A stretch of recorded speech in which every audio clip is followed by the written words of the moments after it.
General practice has had a really significant amount of changes happen over the past couple of weeks. And in this episode, myself and Andy are joined by our colleagues, Ben and Tara from the PCN Plus course that we've been delivering over the past year, as we talk about all these changes, all the documents that have happened, and some of the new stuff that's literally just happened in the past couple of days, and how this is going to affect you, your practice, and your patients as we tech enhance your primary care and learning. Let's get started, shall we?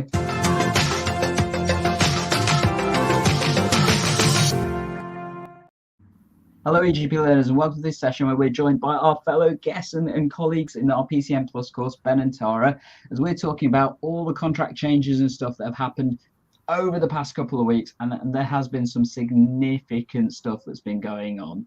I'm going to let the others just briefly introduce themselves as ever, but buckle up because we've got loads of content and we have got a Q&A session towards the end of this, so definitely stick around for that. But Andy, do you just want to quickly say hi before we pass over to Ben and Tara? Yeah, hi, people know me fairly well. So former PCN director, inequalities lead primary care network, do some work at Place around inequalities as well. And I'm a director and on the board of directors of our local GP Federation, NCGPA. And I'm also a GP partner and really excited to talk to Ben and Tara this morning. Ben? Hi, guys. Hi, Gandhi. And thanks for having me and Tara on today. Yeah, I'm Ben Gowland. I'm director at Ockham Healthcare. I present the General Practice podcast and I work with PCNs up and down the country. Tara. And my name is Tara Humphrey. So at the core, I am a primary care network manager. My company, THC Primary Care, we run multiple networks across the country. And I am also the host of the Business of Healthcare podcast. And I also blog about primary care network management. And we'll put links to all the different places you can get content from down in the show notes, particularly on the YouTube channel stuff and in the podcast when that comes out a little bit later on.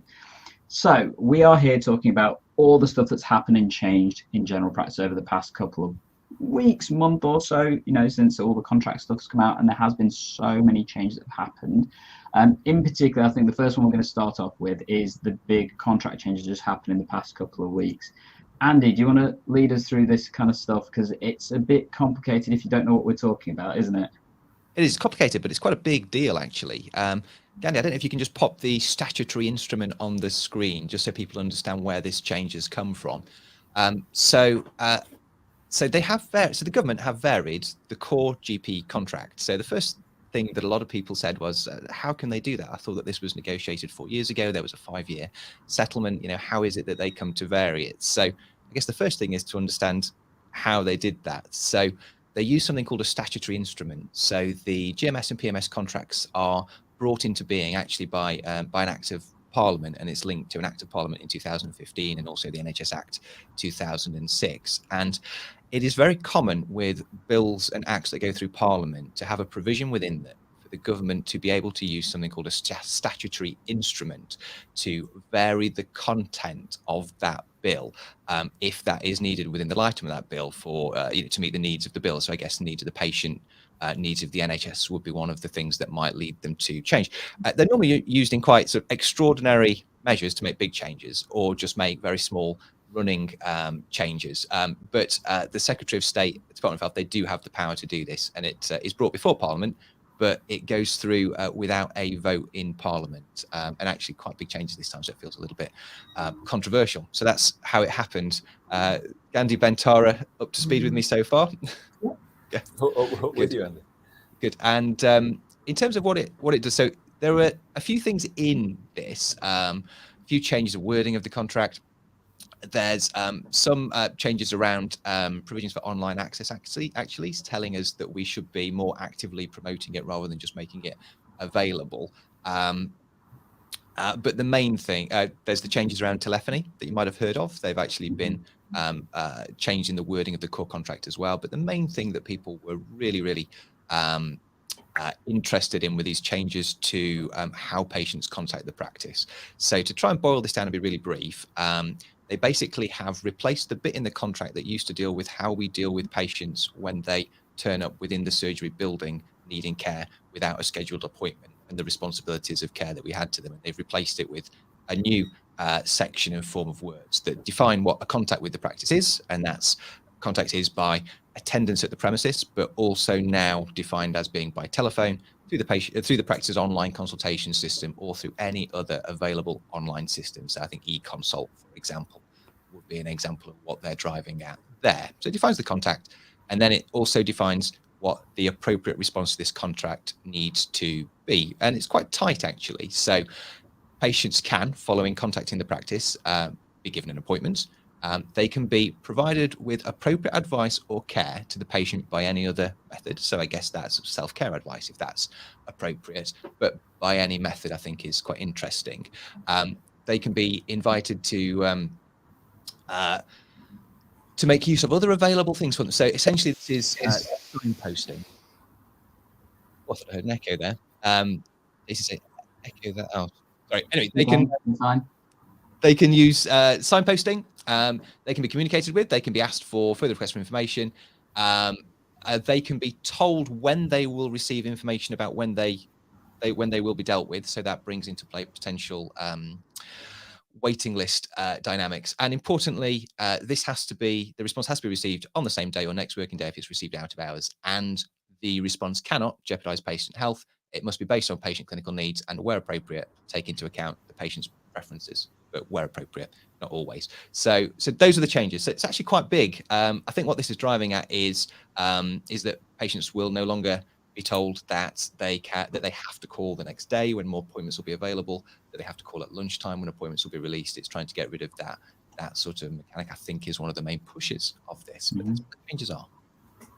And I guess if people want more details on that particular document, myself and Andy cover that in one of our live streams that's available on the GP Learning YouTube channel and podcast.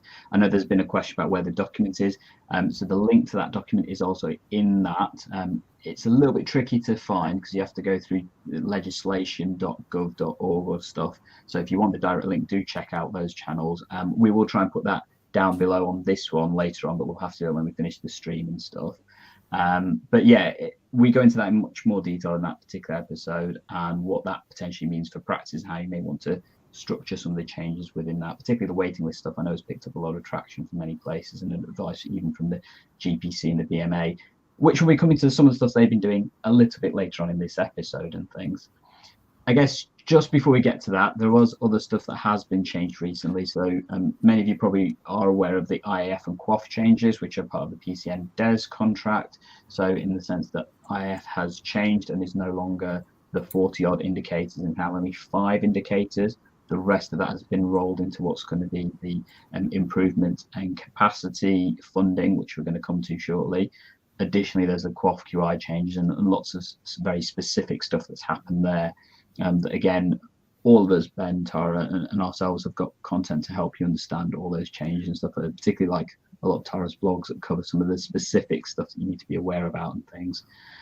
But the big one is obviously the capacity improvement report changes. And I think it's probably worth that we cover that quickly and briefly. The big update with that is that the original plan for the forms being submitted by networks was meant to be the 12th of May, if I remember rightly, and that's now changed to the 30th of June. So you do have more time. We suspect, and this is just our opinions, that this is down to the contract changes that Andy just mentioned because they don't come into effect until the 15th of May, and therefore that's necessitated a change in terms of when the improvement plans can be submitted.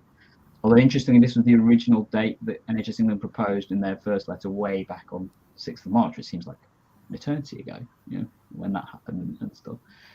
So you do have a bit more time to look at those improvement plans, and obviously that is to potentially gain some additional funding, which is the extra 30%, so it's about £1.30 per registered patient, which you would then get in 24-25 once it's all gone through the wash in terms of the finance and stuff. I guess just to get some opinions from the rest of the group, any thoughts on that change in terms of the improvement form, Ben? Well, just to say the other thing we've got is the GP Access Recovery Plan that hasn't been published yet.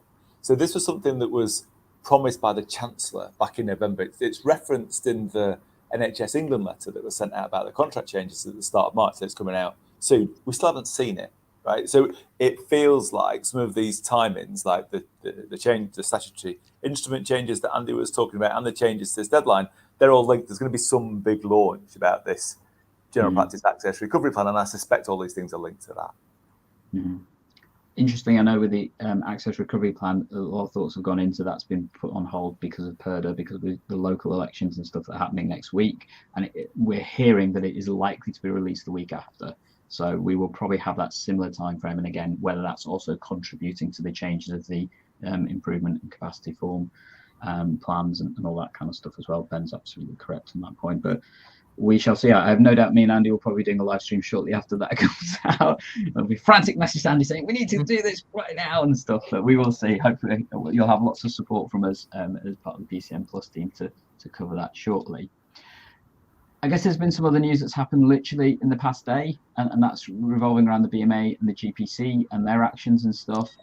This is a little bit more interesting, I think, and we were going to spend just a brief amount of time talking about this. But for those of you who haven't heard, yesterday the GPC had their kind of special meeting to discuss the contract changes that have been put upon general practice and what their opinions and outcomes were.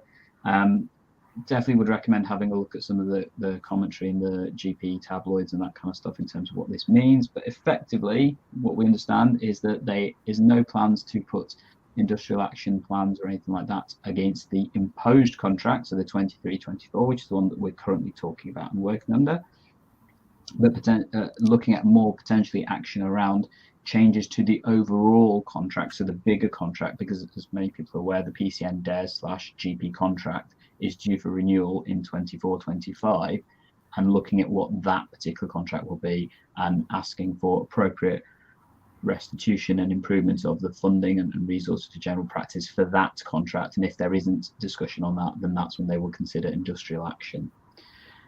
I don't know if I butchered that summary, but thoughts from the group? Andy? Oh, I was just Ben. You had something to say first. I know when we were prepping, you had some opinions. Well, the thing I'd say is, right, so this is the second year that the contract's been imposed onto the service, and it's the first time that's happened, you know, that any of us can remember. So last year it was imposed, no reaction from the service. Now it's happened for the second time. So remember, the impact of it being imposed is we've got inflation running over 10%, and we've got rises in the contract for the last 2 years at below 3%. So basically, general practice has taken a real terms cut of over 7% for the second year in a row, and the reaction of the profession is, oh, well, let's just hope next year's not too bad. And it just feels to me like, you know, someone, a semi-outsider, to say, you've got to draw a line in the sand. You're making it look like, as a profession, that you can just be walked all over, and that you haven't got any unity and you haven't got any real ability to be able to stand up for yourselves. And so I worry that, I mean, we know there's a whole set of things that might not be very palatable that are potentially coming, and just worrying how bad they may, there shouldn't be an excuse not to react this year. I was going to say, so I agree with you, Ben, and I often think it's interesting to think. So they haven't responded in the way that we would want. It is a disappointing response, and you know, either they are not capable of giving, you know, an appropriate response, you know, or there is something else happening, you know, under the surface, you know, of this issue. And I wonder if they know what might be coming next year. I wonder if they feel that there's a bigger game that they want to play, and they don't want to fumble an industrial you know, action response on this issue, and really want to take the time over the next few months to get their ducks in order, so that when we really do act, you know, they can do so in a consistent, coordinated way, have the profession behind them, have done all the necessary engagement with general practice, which is a difficult group to corral behind any sort of coordinated action. So I hope, I guess, rather than wonder, that actually they want to get their ducks in order for something bigger in terms of action next year. Well, the one thing I think is general practice needs some really visible national leadership. So if you were going to say, right, who is like the face of national general practice right now, it's really hard to think of, probably you two guys, right? It's probably hard to think about who it is. So if you're going to try and corral the profession and keep the public with you, when you know you've got this kind of media and government working against what feels like the sort of perception of the profession, then there needs to be someone really credible, sort of that everybody trusts. And if nothing else, there should be working hard to try and get someone visible who's sort of building that. So you've got someone in place. Because we haven't got anyone like that, I think that's going to make it even harder. Tara, what are your thoughts? I suppose from somebody more down on the ground is that the uncertainty around what the future holds really does have an impact on the day-to-day kind of organisation and the feeling and the engagement that happens within the network. So I think as leaders, it's really good that we are coming together and trying to hypothesize and think about the future. But we just have to be mindful about the language we use in front of our staff, because we're uncertain. We pass that uncertainty down onto our staff. And it's really unproductive and it's really unhelpful, and it's hard to make meaningful change. So that would be, you know, I'm an observer in all of this, but I would say uncertainty. When it's uncertain, people just want to stop, but actually the show just needs to go on. There are patients be seen and that there is work to be delivered. And I think some practices with all of these changes, and I think I'm a little bit biased because I work with the networks and practices that go, okay, right, we've got a challenge, how are we going to address it? I don't tend to work with the networks and practices that don't want to do that. So I'm more positive around, okay, we've got this challenge, there are opportunities, how can we make this work, what resources have we got, and how can we try to make the best of a difficult situation. I think you're right. I think there's different elements of this, isn't it? I mean, I think like many, I'm probably quite disappointed that there doesn't seem to be a strong reaction instantly from the BMA and the GPC in terms of what's been happening. But similar to what Andy mentioned, I wonder if this is more trying to look at the long game. I know that when we spoke to Dr. David Wrigley, Andy, back when he was telling us about what, you know, contracting position meant, what the potential responses were and stuff, you know, one of the things I remember him highlighting was that, you know, if we're looking at, for example, the junior doctor strikes, it took them a year to organise themselves to get to the point where they could actually move forward with strikes. So they had to do so much work to get to that point. I think Ben's right in arguing that, well, actually, it's been over a year since we've had a contracting position. That time has been then. Is there some elements of, you know, do we need a more visible face of what's happening within general practice? I don't think me and Andy feel that we are that. Thank you for commenting on it, Ben. Zaki says you are. Zaki says you are. I'm with Zaki. It's you guys. I don't know about that. I don't know how we feel about that. But to be honest, yeah, obviously we would like to absolutely put a disclaimer. We are not in any way, shape, or form your union or represent your union in that sense and stuff. So just to cover us from that point of view. But I think, you know, what I think many people are looking to see is a strong reaction. What's really interesting is that more and more I'm hearing from GPs about being clearer and understanding what is my contractual responsibilities in terms of delivering, and actually more commentary about people wanting to understand what do I need to do, not what could I do, because I think there's been so much stretch in general practice by the contracts, by the ICBs, by the government in terms of we want you to do more, but actually now people are saying we just can't do this. You know, this is just not saying, this is not safe, this is not sustainable. Absolutely, there's tons of stuff around safe working in general practice. We know that in general practice we are one of the most overstretched parts of the NHS, not just nationally but internationally. Again, Andy and I covered this just a couple of weeks ago when we compared us to the other, you know, high functioning OECD countries and stuff, and you know, UK was the most stressed out GPs across the entire world, apparently, according to that. Andy, go for it. Yeah, I was going to give just another perspective on the BMA GPC response. So I was at a meeting on Wednesday where there was a member of the GPC talking alongside our local LMC, and this isn't what they said, but I got the sense that actually they felt that within these statutory instrument changes, there was actually some things that can be worked with general practice. So, you know, first time it actually defines what an appropriate response is, and that is to signpost elsewhere.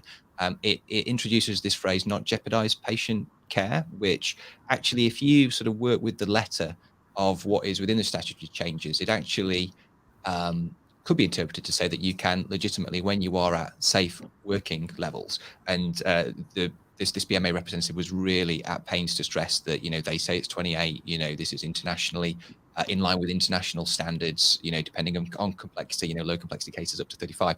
You know, if you're operating above that level, then you can now legitimately signpost to 111 walk-in centre somewhere else. It shifts the problem somewhere else, but actually maybe there are things within this that actually by working to the contract, you can actually make things better potentially for general practice. I got the sense that there was a bit of a work to rule sort of on this one, and then maybe do something bigger in the future. Flavor to what they were saying. Tara.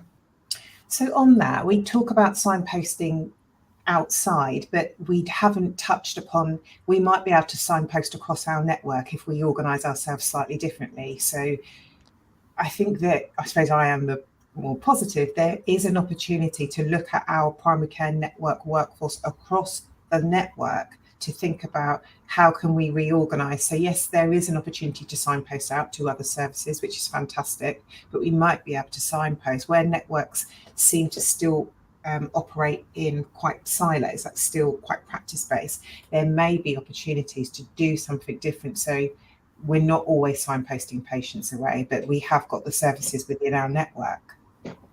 Definitely.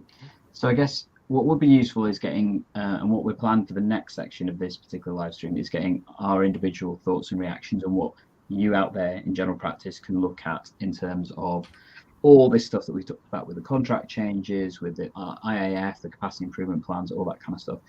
Just before we do that, one of the ways that we've come together is creating the PCN Plus course and community. And I know Ben's just going to briefly tell us about that and what that means so that you have a better understanding of what we potentially can help offer all of you out there in primary care to help.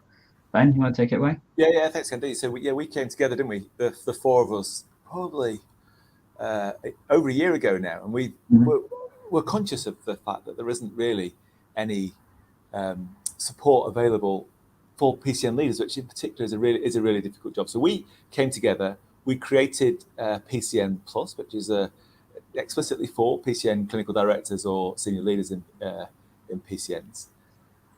And if you move us on to the next slide, so obviously we're in the 5th year of the contract, and one of the things that strikes me about where we are is all the additional resources that's gone into general practice over the last 5 years has gone through PCN. So it becomes really, really important for PCNs to be playing a key role in working with their practice as well as making a difference for their local population. So what we try and do through the course is how do we make sure that a PCN has the solid foundations in place that it's going to need going forward. And we look at a range of different areas. So we do focus some time on, we still think it's really important that PCNs have a vision. That by that we mean, like, are they really clear what it is that they're trying to do and what they're trying to achieve?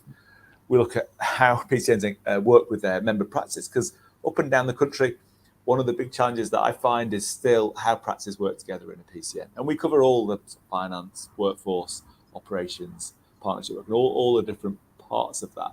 And the point of what we're trying to do, especially as we think about like this year that we're in, is how do we make sure that whatever comes next after this year of the contract, this is the 5th year of PCNs, that PCNs are in the best possible position. Because what we know is PCNs, or something that is a PCN that maybe calls something slightly different, is still going to be around and it's still going to be part of what the future is. So what we need to be doing as general practice is ensuring that we've got that set up in the best possible way. The other thing, of course, through this year is we will get new information about whatever it is that does come next, and we'll work with the people on the course to say, how do we kind of understand that, how do we interpret it, and how do we make the most of that in our local areas.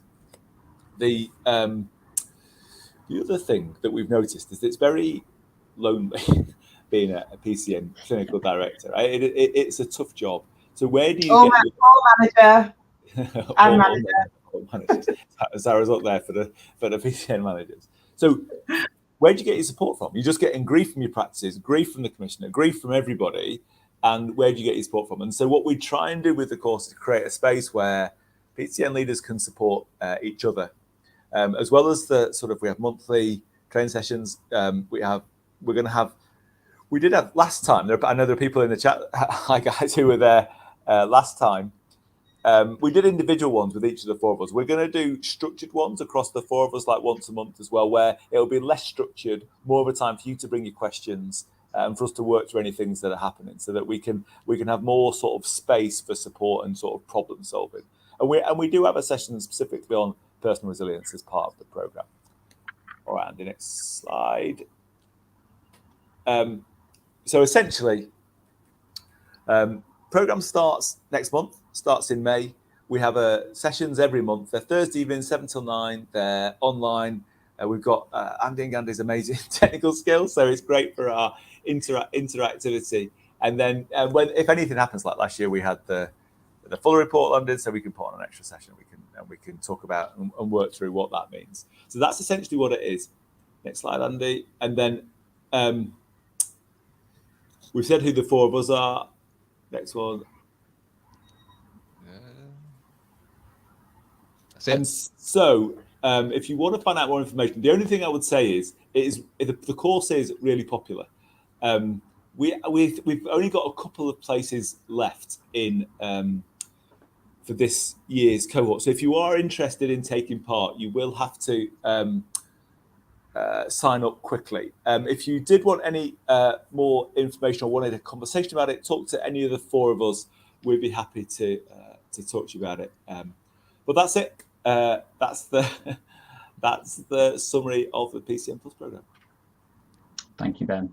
So I know that we said that we would talk more about what we can offer, and I guess at this point we want to give you our thoughts and reflections. I think just before we do that, there has been loads of comments about some of the stuff we talked about. So I'm just briefly going to summarize those and go through a couple of them, if that's all right, just to give context to everybody else in terms of what we're hearing. What is really nice to see, though, first of all, is the really nice comments that we've been having. So we've had quite a few about the fact that, I love this one by Levi Starr. Gosh, I feel like I'm watching Channel 4 News. Great praise to the colleagues and professionalism and setup and stuff. So absolutely thank you for that and things. We had a couple of comments similar again. So Christina, I presume the deadline for capacity plan will not affect our Q1. We can try and incorporate that and stuff. And Christina's also asking about Ben and Tara. We'd love to hear about waiting lists in primary care and your opinion on that. I guess we can cover that in a short period of time. Comments about JC saying that Ben was addressing the elephant in the room when he talked about the changes from the GPC, and Dave definitely chiming in on that disappointing response from the VMA and stuff, and quite a few people agreeing with you, Ben, that they feel it's just not been as strong as what they would like. Asad, and I think this may have been Asad who was on our course, LMC conference coming in 2 weeks. I'm sure the imposed changes will be debated and GPC will be grilled. Be interesting to see that response, because it is obviously moved forward in terms of the timeframes for some of these responses and stuff.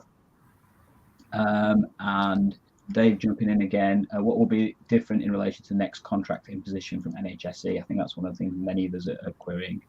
Christina about signposting, care navigation, and the fact that most people want to see GP. And Levi Stark chiming in about, Andy, your points about working to the letter. There's another issue, devolved commissioning to the ICSs and their varying interpretations of the contract and subsequent application to the letter. Definitely relevant in terms of what's going to be happening moving forward and stuff. And, we've got some really nice comments in there. Please, for this next section, feel free to add your questions. We will come to those towards the end.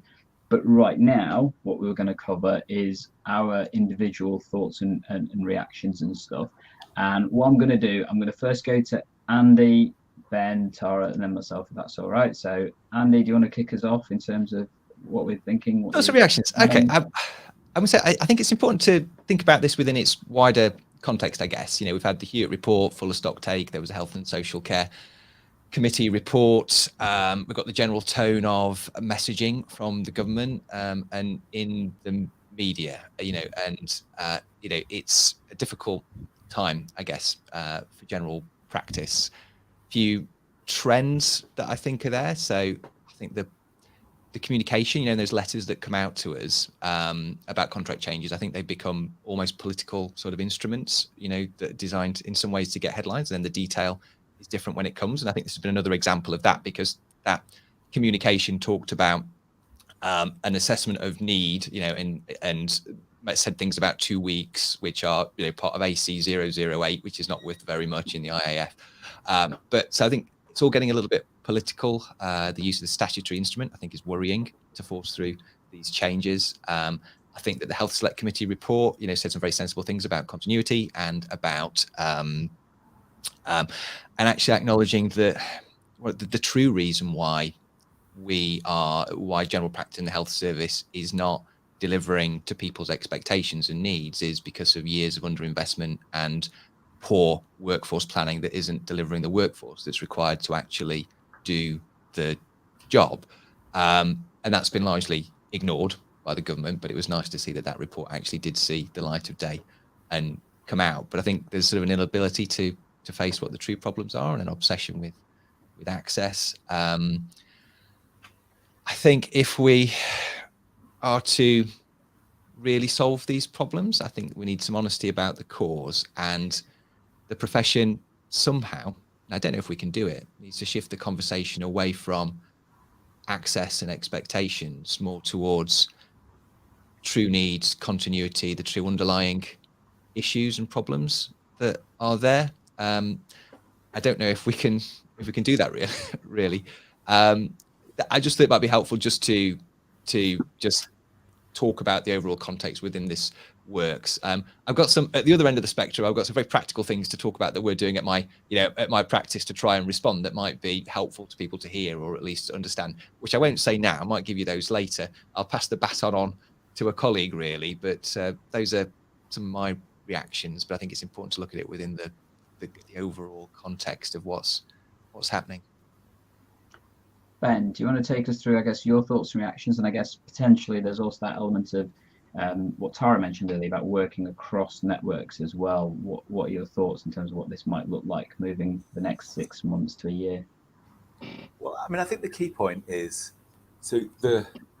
whilst the government and NHS England want the agenda to be primarily about access, the reality of the imposed contract means that for practices, the number one issue needs to be sustainability, and ensuring that the practices are viable and aren't just taking a financial hit and just carrying on as they were before. So I think what's really important is that practices think about how they can get the most, that interrelationship between PCNs and practices is really important, right? So what I notice when I work with PCNs is there are some practices who basically just try and keep the PCN at arm's length, right? It's like, I want to manage my practice my way, and what I want the PCN to do is leave me alone, basically.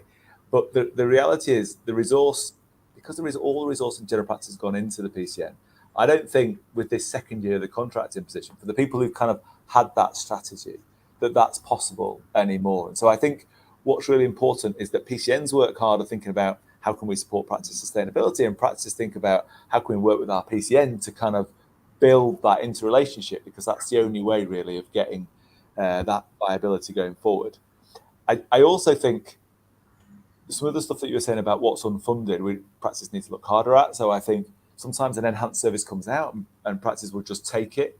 And I think there needs to be more rigor at kind of looking at, what value does this add for our patients? And, is it profitable for us as a business? Because we can't be, helping out financially the system when we're not being funded properly ourselves. So I think, that, and I think also, I know that years and years of this about there is variation across the country in terms of what's funded in core and what's not funded in core. And I think local areas need to be a bit more serious about that.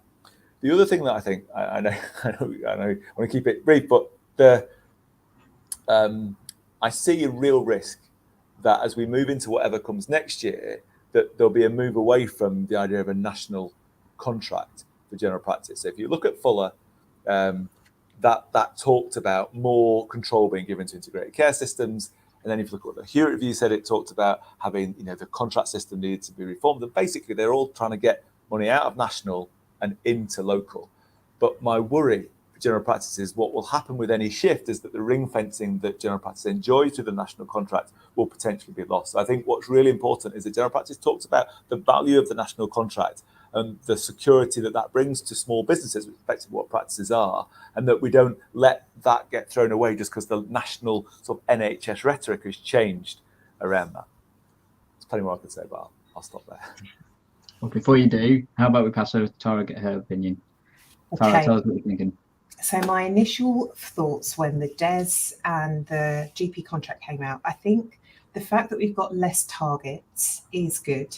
And we've got more freedom and flexibility to utilise the funding as we see fit. When I very first saw that, I was a little bit nervous because I think, love it or hate it, the Impact and Investment Fund indicators brought in some respects, there was a bit more, we have to do things together to be able to achieve maximum reimbursement.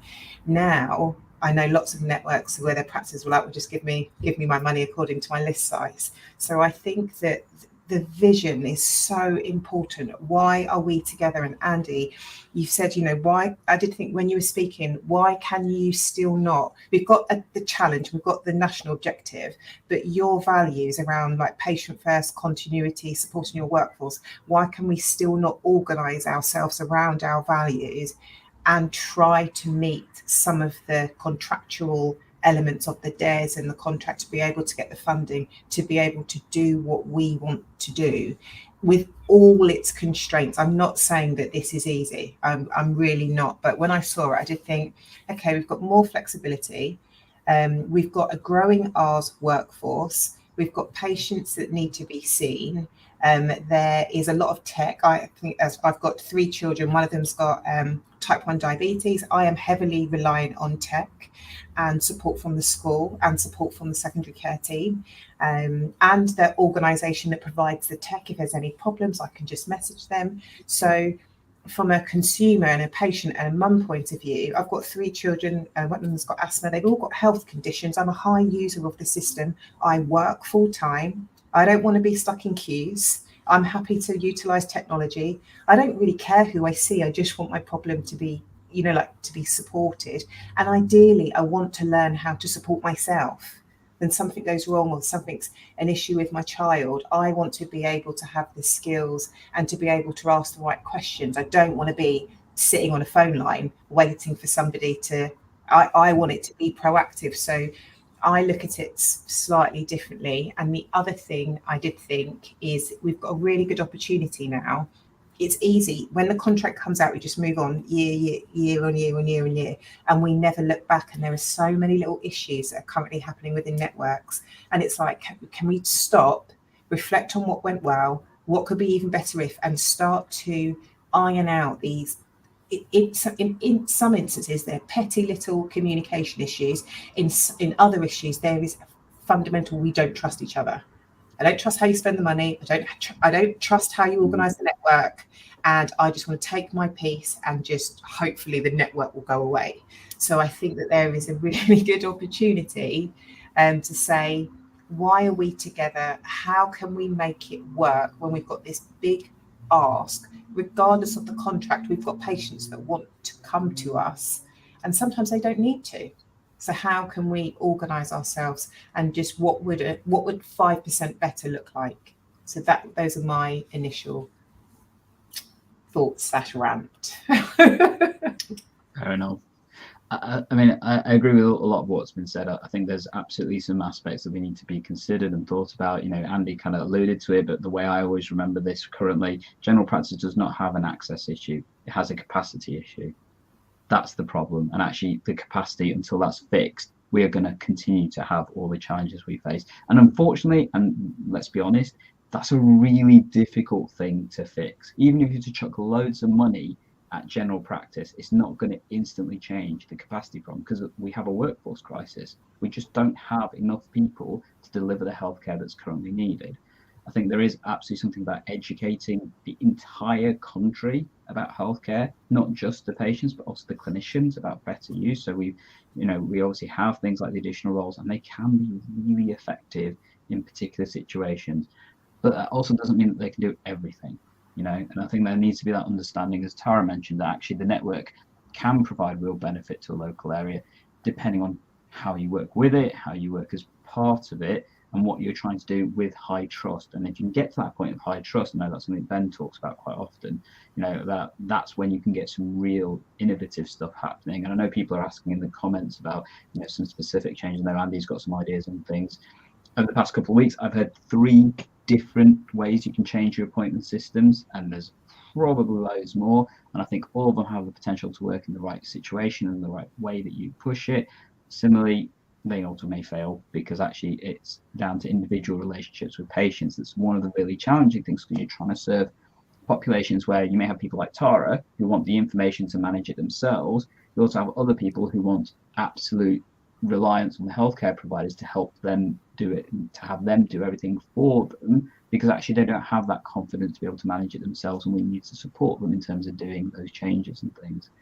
I think tech absolutely can help in some of this, but the reality is, unless we've got mechanisms that can help practices understand what the future holds for them, and short and medium term towards longer term, that's where we're really going to struggle. I predicted back in December when me and Andy did our annual kind of what's next for general practice episode that practices are going to close this year, and unfortunately, I've been right. We're hearing every week about more and more practices closing because they're handing back their contracts, so they just cannot cope.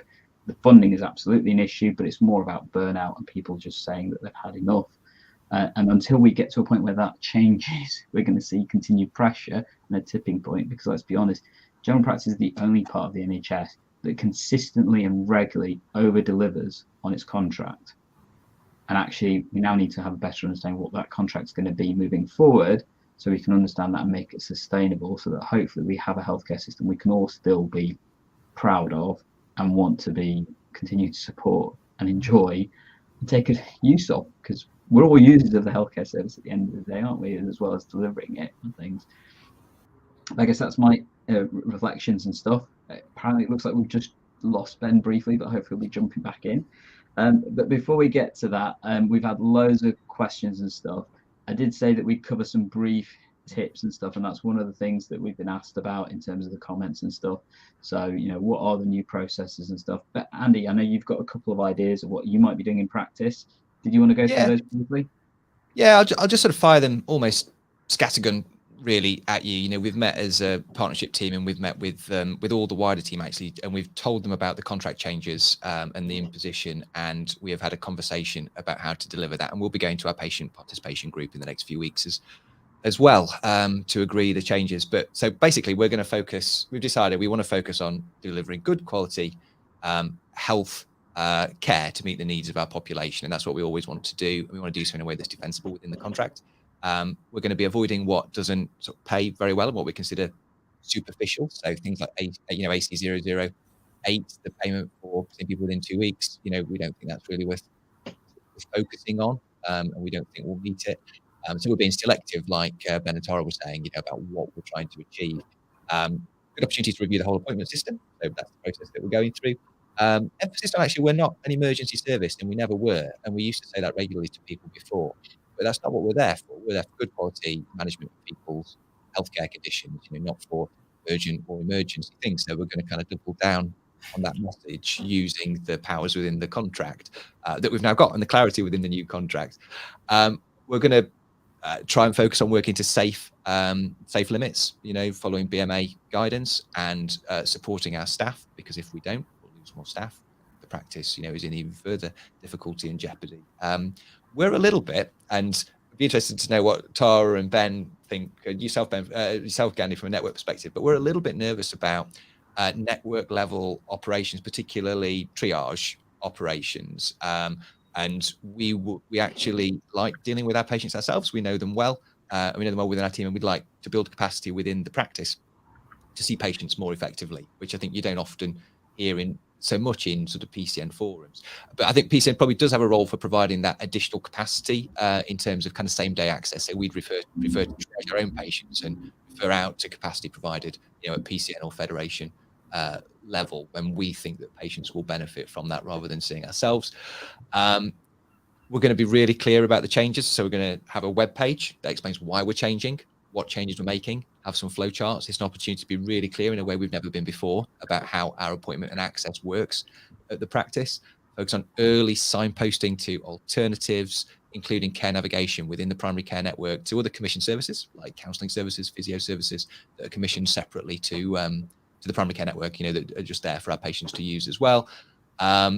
Changing the role for the on-call clinician. So they're going to be spending some of their time doing same day appointments, but they're going to be in reception and supporting the reception team, because it's going to be really, really difficult for reception team. I mean, they are going to be at the tough end of this change, because they have to deal with patients who might have certain expectations about, you know, you have to give me appointments. They've already been told that, you know, and we've supported them and said, we don't have to do anything until the 15th of May, and we'll have something quite coherent to tell you about what we're doing before that time works. We're going to be using e-consultations more to try and standardize the flow through the practice and try and get as much of that coming as e-consultations. But we think at this stage that we are going to cap those, reflecting safe working limits in some way. We're not quite sure what that cap will be. And after that, people need an appropriate response, which can include signposting elsewhere if we feel that will jeopardize their care by dealing with them when we are over safe capacity. And the other thing, we're going to be careful actually about the language as well. It's an opportunity to redefine the language we use around appointments, because currently we use words like urgent and routine, and those mean different things to different people at different times. And we're going to try and use language around actually the expectation of time. So this is a same-day appointment. Is this a 7-day appointment? Or is this a follow-up? We're actually taking the opportunity to redefine the language so that we can be clear about what everybody means. It's and we're looking at waiting lists. So we're worried about waiting lists. It's a useful tool, but what we don't want is a waiting list that as we go through time just gets bigger and bigger and bigger, and we'll worry about how we're actually going to deal with the people on it. So we think that we're going to start using that for follow-up, so defined follow-up, where we know that the patient needs follow-up rather than people presenting to us and ending up on waiting list. Those are the sorts of things we're thinking of. It's a work in progress, and we'll probably talk more, I guess, Gandhi, on the podcast about how we get on with that. But those are the sorts of practical things that we have been thinking about. There you go. I feel like, Andy, you've got it. You've done it. Like you've got it sussed. But the only thing I contribute, I wish I could share with you guys, but I'm working with some networks where they want to understand what is the issue. So I'm looking at, they've sent the data where they're looking at how many appointments were requested, how many appointments were given, what did the patient ask for, what did they get? Because sometimes, like we think one thing, but the data tells us something different. Yeah.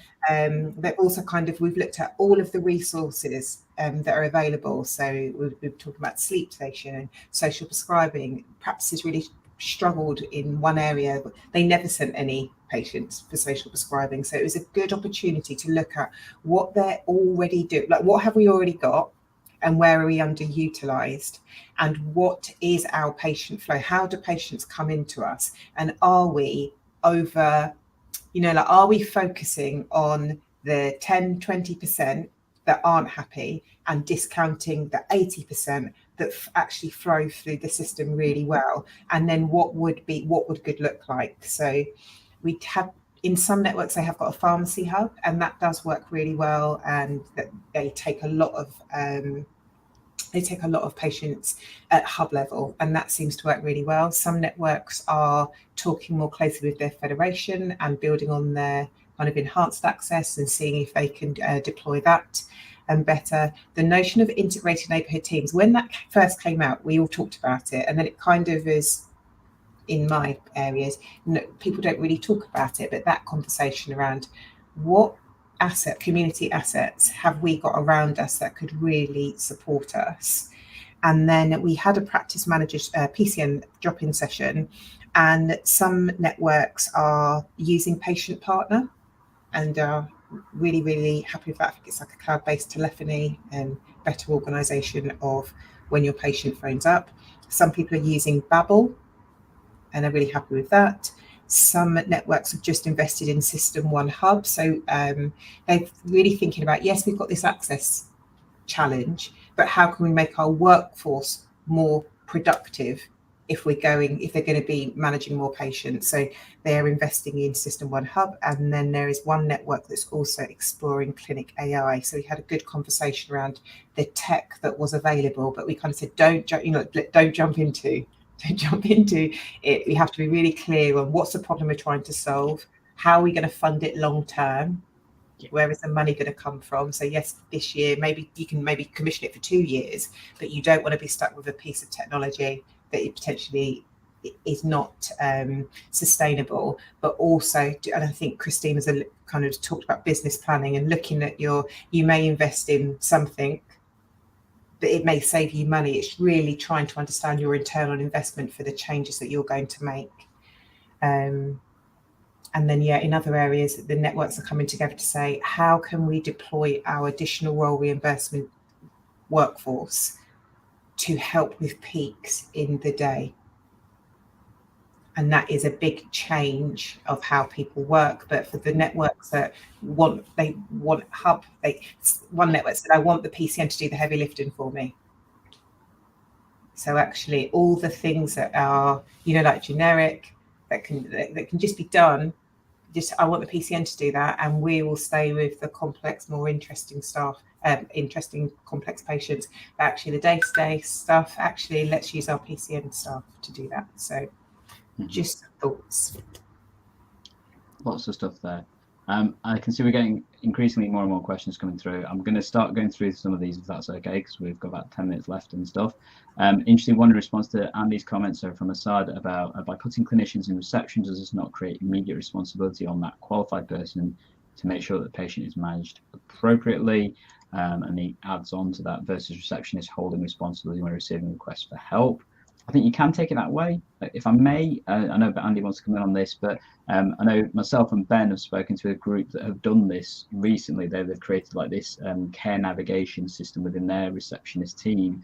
And if people want to check out those episodes, it's on Ben's podcast, or if you want the video stuff, I did one with Practice Index, and we'll put the links to that down below. That talks about how they created the system of care navigators, or I think they called it something else actually, with that clinician in-house, with them, supporting them on how to do things and capturing information using tools like online consultation tools and that kind of stuff to help journey the patients, and actually meant that they had the patient sorted at that point of contact rather than it bouncing through the systems and back and forth. And actually they found that works more effectively and had an impact on reducing that 8 a.m. rush, because patients knew that they would get the contact they needed based on the services and stuff they had. And we can put the links to that, like I said, down below and stuff. But Andy, you said you wanted to come into that. Yeah, for me, I totally get this, and we've had this conversation at the practice, because as a clinician, if a receptionist comes to you and gives you a dilemma, you've almost got an increased level of responsibility as a practice, because now a clinician knows about this, and that increases that level of responsibility to do something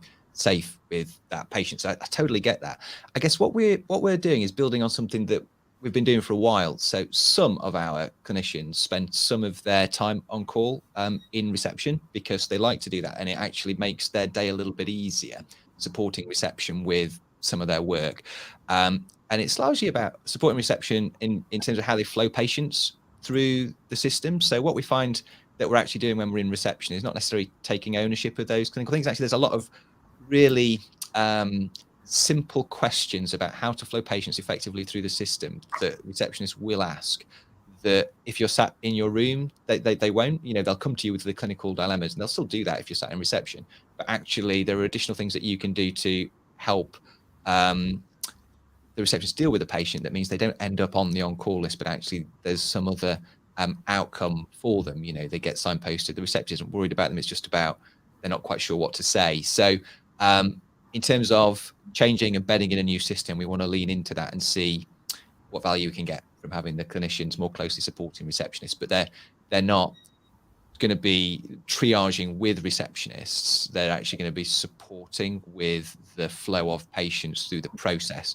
And we've actually said we're going to be really clear about what time they are spending supporting the flow of patients, what time they are spending in actual triage, and actually what time they are spending consulting. Because unless you're clear about that, you get different things from different members of staff. So some of our doctors, there's a danger that if you don't tell them when they're doing that, they'll think that when they're supporting flow, when they're triaging, they're consulting, and they'll take a long time because they'll take complete ownership of that. And then some people might have other clinicians on the other end of the spectrum where actually, unless you tell them that they're actually consulting, they'll think I'm on call and I'll just help the patient flow, and you get less out of that clinician. So yeah, totally get that dilemma, and we're trying to navigate it, and it may not be for everybody. Can I just add, and it sounds like you're doing this, but it's without making it bureaucratic. It's like you want to have it. Ideally, you'd want to do something like that with a quality improvement approach. So it's like, we're going to do this, we're going to test it. Does it work? What metrics are we using to understand?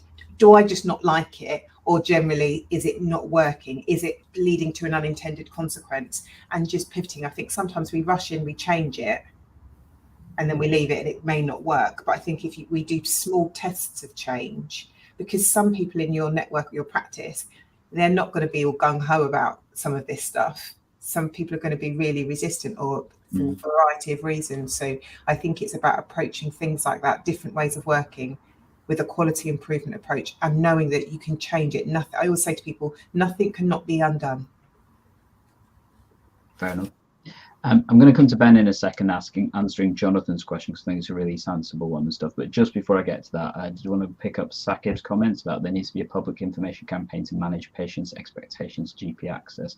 I think this is something that many people have commented, and you know, often we don't see that level of information around how general practice actually works. We talked about skill mix, we talked about availability and safe work and that kind of stuff. I think one other thing I would really recommend practices also consider is their answer phone message. And many practices have an answer phone message when you start the call with the practice that's about 3 minutes long, in terms of COVID, in terms of access, in terms of appointments, all that kind of stuff. And actually that grates many people up, because actually before they've even spoken to you, they've been on hold for about 5 minutes, and then they may be on hold for longer and stuff. So maybe considering how that communication side of things, we heard about data sharing, information and that kind of stuff. How does that information sharing with your practice population, whether that's through your website, your phone, your social media presence, the actions you do in the community, all those kind of things, how does that have an impact in terms of helping patients understand the journey that you're going through as a practice to try and continue to support them for having real challenges in doing so? Some companies are really good at that. I'd argue a lot of general practice is probably not as good as it could be. However, Ben, as I mentioned, I wanted you to take a look at Jonathan's question, and it's a really interesting one. Will you be talking about innovative approaches to core funding formula in future episodes? Some ICBs have embraced alternatives. Is this something you've heard about, and any thoughts on that at all?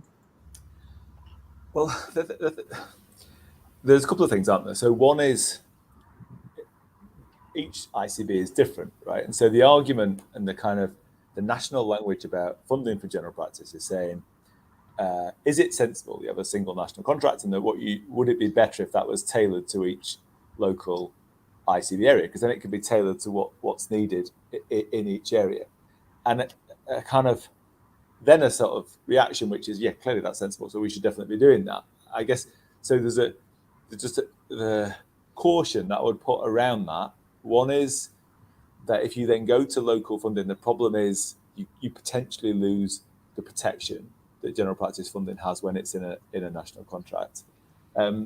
Second thing is, we've been trying to change the Cahill formula obviously isn't working, but the problem is, if you change the way that the funding is calculated without increasing the total pot, what happens is it's just winners and losers within general practice. It's like some practices get more and some get less. And so those who get less currently go, well, that's better because it's fair, but then those who get more get less, and they, well, I can't cope with more. How am I going to cope with less? And so what's happened in the past is those things haven't been able to agree. So you can only really introduce a fairer distribution, because there clearly needs to be a fairer distribution, in the context of an overall rise that enables some people to get less increases versus others get a higher rate of increase. What you can't do is take money off one practice and just give it to another because you're saying the funding allocation is wrong. I remember when CCG set up, and you tried to do that with hospitals. It just wasn't possible to do, because you destabilised the hospitals in the same way you would destabilise the practices. So I think it's difficult. Absolutely. I think there also needs to be that assessment by practice teams, as you mentioned, Ben, earlier, about the fact that they need to actually properly risk assess all the additional funding that comes through to the practice. I hear so many practices taking on additional funding, but actually when you calculate the benefit that has not only to the practice, but also then as a result of that to the patients, because you're taking service away from doing other stuff that's not financially equitable, then actually that has a negative impact still on your patients, because you're not actually able to function and be sustainable in terms of what you're trying to do.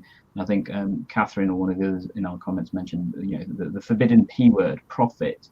Actually, every business needs to make profit to then innovate and do further things. And in general practice, we seem to see that as a really dirty word.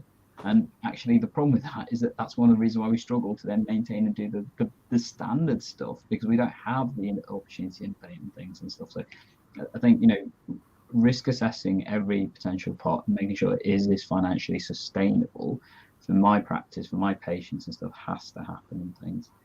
I guess just before we go into the final kind of questions and stuff, Tara, there's lots of stuff that came through earlier about Your suggestion about inter-PCN capacity for urgent care seems sensible, as one would hope that patient may get better sorted rather than just come back with suggestions to do. And videos even asked for further commentary on that from yourself, actually. We can use a model like access at PCN level for entire suggestion from regard to access and stuff. Any quick tips for people looking at doing that inter-PCN stuff? Yeah, 3 top tips. Let's go for that, Tara. Okay, I did make some notes. 3 top tips. I would say look at your data. Look at where patients come, what they ask for, what you deliver. So definitely you need to understand where you need to start. Understand what resources do you have available to you, whether that's your additional role reimbursement staff or what have you. All of the money, some of the income streams that come via the PCN. Look at what your resources are. And then it's a conversation with your network, which is related to the vision. What's the vision for our network and how can we come together? And it may be that you don't have to change everything. It may be that you come together at certain points in the day, your 8 a.m. to 11 a.m., or it might be your 4 to 6. But I would say every practice needs to understand, what does the patient flow look like in their practice? And then there is also a conversation around equity. And Ben, you did a brilliant blog on this. Equity based on patient need, not necessarily based on the list size. We need to get away from, okay, well, I get this because this is my list size. But if you don't have that cohort of patients, like another practice, the resources need to be organised differently. So I think we need to look at equity in a different way. It needs to be based on the needs of your population and not the size of your list size. Can I just quickly say, if you're thinking about, what Andy was saying before about, can we have a clinician supporting the reception, the patient navigation team? The reason that a lot of practices say we can't do that is because they say we don't have the spare clinical capacity to put into the reception team. So there is an argument that says, well, could you have a single triage across your PCN, so across the practice in the PCN, because you'd still only need 1 clinician. So rather than having to have 1 per practice, you could have 1 per PCN. And once you understood the demand across the PCN, you could start to make a better deployment of your ARS staff, because you'd understand better the appointments that you need, and you start putting, instead of going, oh, we like the sound of a physiotherapist, or we like the sound of an occupational therapist, you start saying, look, these are the appointments that are having to go to GPs because no one else to go to, or we haven't got enough paramedic slots, or whatever it is, so you can actually deploy them better. So there is opportunity there. It's just, you can't underestimate how difficult it is, because you're suddenly getting into the core business of individual practices and trying to do work at a PCN level about it. Definitely. And I guess hearing all of this, obviously there's so much complexity, so much challenge because of the variety of general practice that exists. I think if people do want to find out more information about any of these kind of topics that we talked about, absolutely you're welcome to contact us.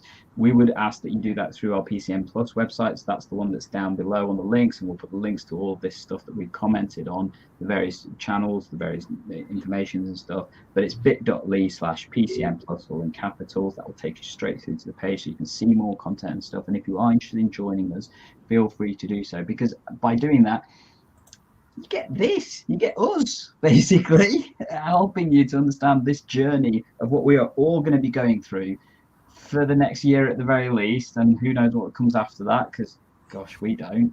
We've got some really cool things planned as well coming up, both from myself and Andy, but absolutely I know Tara and Ben have got some cool things as well, and as a group we have got some really special stuff planned coming up later in the year and towards next year as well, once we know a little bit more about whatever the contract stuff is going to be for all of us moving forward and stuff. Please share this with your colleagues. We would love you to spread the message that we're here to try and help you, as well as the rest of general practice and stuff, to understand all the chaos that we're all seeing and things. And definitely check out Tara's stuff. Her blogs and her podcasts are amazing. Ben consistently, almost every week, is getting stuff out there to help you understand the variety of general practice. And as ever, me and Andy will be here to try and help tech enhance your primary care and learning. We'll catch you all next episode.